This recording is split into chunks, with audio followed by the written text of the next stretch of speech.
I always told myself that I wouldn't let my childhood define me. Growing up in a small Midwestern town with a population barely large enough to fill a football stadium, there wasn't much room for dreams. My mom worked double shifts at a diner just to keep the lights on, while my dad, well, he walked out when I was 13. One day he was there, yelling at the TV about the Bears losing another game, and the next, he was gone. I didn't even get a goodbye. Just the sound of his old Chevy backing out of the driveway and the weight of my mom's tears. For years, I told myself it didn't matter. I had my mom, and she was everything. But when I was 23, I stood alone at her funeral, staring at a casket I could barely afford, and all I could think about was how he wasn't there. No calls, no letters, no flowers. It was like we ceased to exist for him the moment he drove off. 18 years have passed since then. I'm 36 now, living in the suburbs of Chicago with my husband, Jeff. Our life is fine. We have a 3-bedroom house with a picket fence, a golden retriever named Max, and a social calendar filled with dinner parties and neighborhood barbecues. On paper, it's the American dream. But some days, I feel like I'm still standing by that casket, waiting for someone who will never show up. That's the thing about the past, it doesn't knock politely before barging in. And for me, it came crashing through the door on an ordinary Tuesday afternoon when my phone rang. Hello? I answered, balancing my coffee mug in one hand and the laundry basket in the other. Is this Bethany Carter? The voice on the other end was soft but firm, with the faintest southern drawl. This is she. Who's calling? My name is Caroline. I'm your father's wife. I froze, the mug slipping slightly in my hand. I hadn't heard the word father in years, let alone from someone claiming to be his wife. What do you want? My voice was sharper than I intended, but I didn't care. Caroline hesitated, as if searching for the right words. He's sick, Bethany. Very sick. And, he's asking for you. I didn't know how to respond. The idea of my father asking for me was absurd. For 18 years, he hadn't cared. Not when I buried my mom alone, not during the holidays, not when I got married. Now, suddenly, I was supposed to drop everything because he was sick. I don't know what you think I can do for him, I said, my voice cold. I'm not trying to pressure you, Caroline replied, her tone careful. I thought you'd want to know. Want to know? I let out a bitter laugh. You think I'd want to know about a man who abandoned me and my mom? A man who didn't care when she died? Why would I care now? There was silence on the other end of the line. For a moment, I thought she'd hung up, but then I heard her sigh. I can't speak for the past, she said finally. But he's not the same man he used to be. He's fragile now.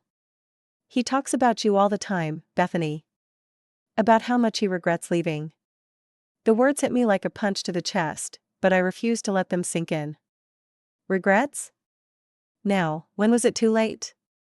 Where was that regret when I was growing up without a father? Look, I said, cutting her off before she could say more. I don't think there's anything left to talk about. Tell him I hope he finds peace or whatever, but I'm not interested. Before she could respond, I hung up. I stood there for a moment, gripping the phone tightly in my hand. My heart was racing, and I felt a knot tightening in my stomach. I wanted to shake it off, to pretend the call hadn't happened, but the weight of it lingered. Max padded into the room, his tail wagging as he dropped his favorite toy at my feet. I bent down to scratch behind his ears, using the motion to ground myself. Just another day, I whispered to him, but my voice cracked. The truth was, the past I'd worked so hard to bury had just clawed its way to the surface. Life in the suburbs was predictable, almost painfully so. Every morning, Jeff would kiss me on the cheek before heading off to his office downtown. He always smelled faintly of cologne and coffee, a combination I used to find comforting but now barely noticed. I spent my days juggling errands, volunteering at the local animal shelter, and scrolling through Instagram, where everyone's life looked just a little shinier than mine. It wasn't that I was unhappy, exactly. I had everything I'd ever thought I wanted, a beautiful home, a stable marriage, friends to share wine with on Friday nights. But there was a quiet ache I couldn't ignore, a sense that something essential was missing. That morning, as I folded laundry in the living room, Caroline's voice echoed in my mind. He talks about you all the time. I shook my head, trying to push the thought away, but it clung to me like smoke. I'd spent years telling myself that I didn't care about my father, that he was just a name on a birth certificate and nothing more. But hearing someone else talk about him, about his regret, stirred something I wasn't ready to face. "Morning, babe." Jeff's voice pulled me from my thoughts. He stood in the doorway, looking sharp in his tailored suit. He held a travel mug in one hand and his briefcase in the other. "Morning," I said, forcing a smile. "Everything okay? You seem distracted." I hesitated, the words on the tip of my tongue. I could tell him about the call and about how it had shaken me, but I didn't. Jeff was a logical man, practical to a fault. He'd probably tell me to ignore it and to move on. "Just tired," I said instead. He nodded, satisfied with the answer, and kissed my forehead. "Don't work too hard today." I watched him leave, the sound of his car engine fading into the distance. For a moment, the house felt unbearably quiet. Grabbing my phone, I stared at the call log, at the unfamiliar number that now felt so significant. "What do you want from me, Dad?" The rest of the day passed in a blur of chores and half-hearted distractions. I cleaned the kitchen counters, organized the pantry, even took Max for an extra long walk around the neighborhood. But no matter what I did, my thoughts kept circling back to that phone call.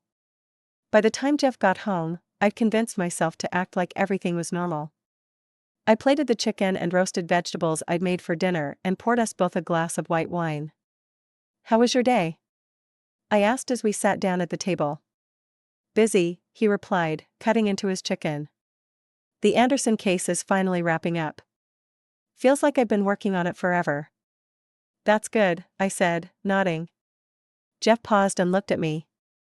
"You're quiet tonight." I hesitated, gripping the stem of my wineglass. Part of me wanted to tell him everything, to unload the weight that had been pressing on me since that call. But another part held back, unsure if he'd understand. "I got a strange phone call today," I said finally. "Oh? From who?" I took a deep breath. "My father's wife." Jeff raised an eyebrow, clearly surprised. "Your father? The one who?" "Yeah," I said quickly, cutting him off. "The one who left." "What did she want?" "She said he's sick. That he wants to see me." Jeff leaned back in his chair, his fork paused in midair. "And what did you say?" "I told her I wasn't interested." "Good," he said without hesitation. "You don't owe that man anything, Bethany. He walked out on you and your mom. He doesn't get to come back now just because he's dying." I nodded, but his words didn't bring the comfort I thought they would. "I know," I said softly. "But it's still. I don't know. It feels complicated." Jeff reached across the table and took my hand. "It's not complicated. He made his choice. You built a good life for yourself without him. Don't let him mess that up." I forced a smile and squeezed his hand. "You're right." But as we finished dinner, his words echoed in my mind. "Don't let him mess that up." The truth was, my life already felt like it was missing something. And I couldn't shake the nagging feeling that this phone call was about more than just him. 2 days later, I was still thinking about Caroline's words. It was late in the afternoon when my phone buzzed again. I glanced at the screen, half expecting to see her number, but it was my best friend, Melanie. "Hey, stranger," she said brightly when I answered. "Haven't seen you all week. How's life in Stepford?" I laughed despite myself. Melanie always knew how to make me smile. She was my polar opposite in many ways, bold, adventurous, and single by choice. "Same as always," I said. "Well, that's boring," she replied. "Meet me for coffee?" "I'm dying to get out of the house." "Sure," I said. An hour later, we were sitting at our favorite Starbucks, sipping lattes and catching up.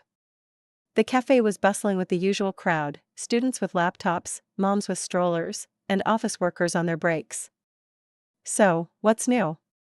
Melanie asked, stirring her drink. I hesitated, then told her about the call. "Wow," she said when I finished. "That's heavy. Tell me about it, I muttered, taking a sip of my coffee. What are you going to do? I don't know. Jeff thinks I should ignore it, and honestly, he's probably right. Melanie tilted her head, studying me. But you're not sure? I sighed. It's just, he's my dad, you know? Or he was. And hearing her say that he regrets what he did, it's messing with me. Melanie nodded thoughtfully. Look, I'm not saying you owe him anything. But if this is going to haunt you, maybe it's worth hearing him out. For your own closure, not his. Her words stuck with me as I drove home. By the time I pulled into the driveway, I'd made up my mind. I wasn't doing this for him. I was doing it for me. 2 days later, I found myself on a plane heading to Charlotte, North Carolina. The decision had come slowly, but once I'd made up my mind, there was no turning back. Jeff didn't argue when I told him, he simply kissed me on the forehead and said, "Do what you need to do." The flight was uneventful, but my stomach churned the entire time. Memories I'd buried long ago began resurfacing, the sound of my dad's laugh, the smell of motor oil on his hands when he came home from the garage, the way he'd ruffle my hair and call me pumpkin. And then the day he left. By the time I landed, my emotions were a tangled mess. Caroline was waiting for me in the arrivals area, holding a hand-painted sign that said Bethany in neat block letters. She was smaller than I'd imagined, with shoulder-length gray hair and tired eyes that curled when she smiled. "You must be exhausted," she said, hugging me briefly. "Thank you for coming. It means so much." I followed her to the car, a battered old Buick that smelled faintly of lavender and dust. The drive to their house was quiet, broken only by Caroline's occasional comments about the weather or the traffic. I barely responded, my mind too focused on what lay ahead. When we finally pulled into their driveway, I felt a lump rise in my throat. The house was a modest single-story ranch, with peeling white paint and a porch crowded with potted plants. It was nothing like the home I grew up in, but something about it felt familiar, a sense of faded warmth, of time worn thin. Caroline led me inside, where the smell of soup and old wood greeted me. The living room was cluttered with mismatched furniture and family photos in cheap frames. In one of the pictures, I recognized my father, older and thinner than I remembered, standing next to Caroline. "He's in the back," she said softly, gesturing toward a hallway. My legs felt like lead as I made my way to the bedroom. The door was slightly ajar, and I pushed it open to find him sitting in a recliner by the window. "Bethany." His voice was rough, barely more than a whisper. I frozen, staring at him. The man in front of me looked nothing like the dad I remembered. His hair was thin and white, his face gaunt, and his once strong hands trembled as he reached for the glass of water on the side table. "You came," he said, his eyes filling with tears. "I didn't think you would."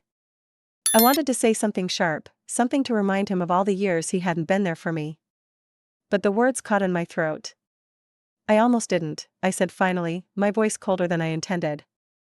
He nodded slowly as if he understood. "I don't blame you." For a long moment, neither of us spoke. The silence between us was heavy, filled with years of unspoken words. "I'm sorry," he said finally, his voice breaking. "For everything.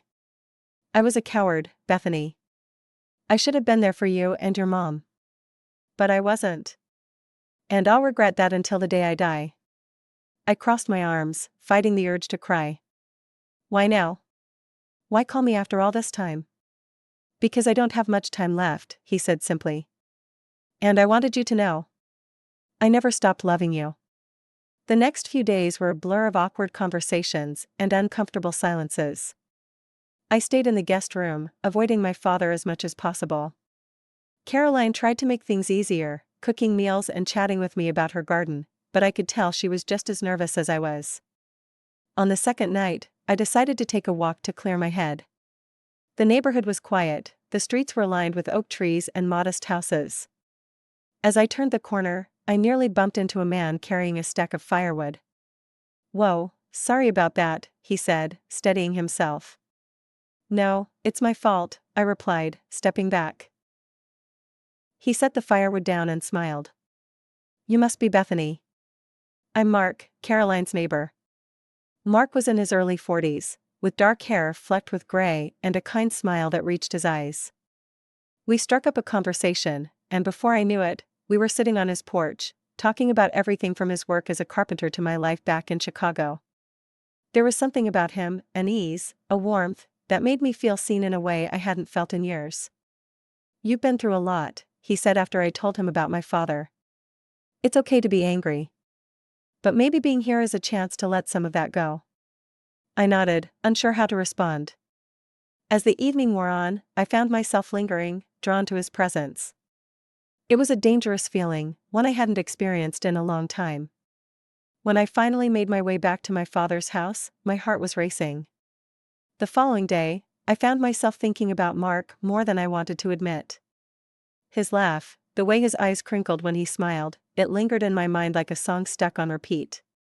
Caroline had asked me to run a quick errand to pick up some groceries, and I wasn't surprised when I saw Mark in the same general store. He was standing in the aisle, inspecting a shelf of canned goods. "Small town, huh?" I said, approaching him.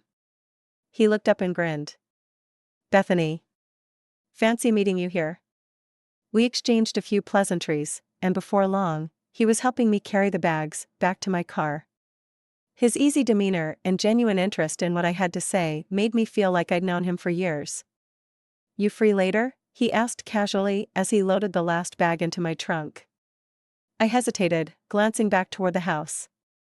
My father would probably expect me to sit with him again, but the thought of spending another silent evening under his regretful gaze made my skin crawl. "Yeah," I said, surprising myself. "I think I am." Later that evening, I found myself on Mark's porch again, nursing a glass of sweet tea as the sun dipped below the horizon.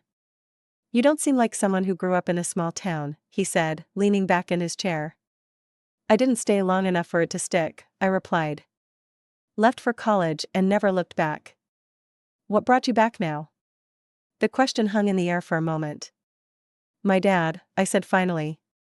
"He's sick." Mark nodded, his expression softening. "That must be tough." "It is. He left when I was 13. Never looked back, either." Mark didn't say anything, but the way he looked at me, with understanding and a quiet patience, made my chest ache. We talked long into the evening about his life, my life, and everything in between. And when the conversation lulled, there was a moment, a pause, that felt heavier than the rest. I wasn't sure who leaned in first, but before I knew it, his lips were on mine. The kiss was soft, tentative, as if we were both testing the waters. When we pulled away, I felt a rush of guilt and excitement all at once. "Bethany," Mark said quietly, his hand lingering on mine. "I don't want to complicate your life." I shook my head. "I think my life's already complicated." The next morning, I woke up feeling like I was standing on the edge of a cliff. My mind was a storm of conflicting emotions, about Mark, about my father, about everything.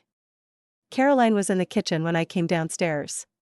She smiled at me over her coffee. "You were out late last night." I nodded, pouring myself a cup. "Did you see Mark?" she asked casually. My face must have betrayed me because her smile faded. "I like him," she said after a pause. "He's been good to us. Always willing to help out." "I know," I said softly. She studied me for a moment, then reached across the counter and squeezed my hand. "You're carrying a lot, Bethany. Don't be too hard on yourself." I nodded, but her words only deepened the knot in my stomach. Later that afternoon, I sat by my father's bedside, watching him sleep. His breathing was shallow, his face pale and sunken. "I met someone," I said quietly, not expecting him to respond. But his eyes fluttered open, and he turned his head toward me. "Mark?" he rasped. I blinked, startled. "How did you?" He smiled faintly. "He's a good man. He's been looking out for us." "For me." I swallowed hard, my throat tight. "I don't know what I'm doing, Dad." For a moment, I thought he might fall back asleep, but then he spoke again. "Follow your heart, pumpkin," he said, his voice barely more than a whisper. "It's the only thing that matters." Tears blurred my vision as I reached for his hand. For the first time in years, I felt a flicker of connection between us. The day I left North Carolina, I hugged Caroline tightly and thanked her for everything. "You'll come back?" she asked, her voice hopeful. I hesitated, then nodded. "I'll try." As I drove away, the weight in my chest felt a little lighter. The road ahead was uncertain, but for the first time in a long time, I felt like I was moving in the right direction. Mark and I didn't make any promises, but something told me our paths weren't done crossing. And as for my father, maybe it wasn't too late to forgive him. Or to forgive myself.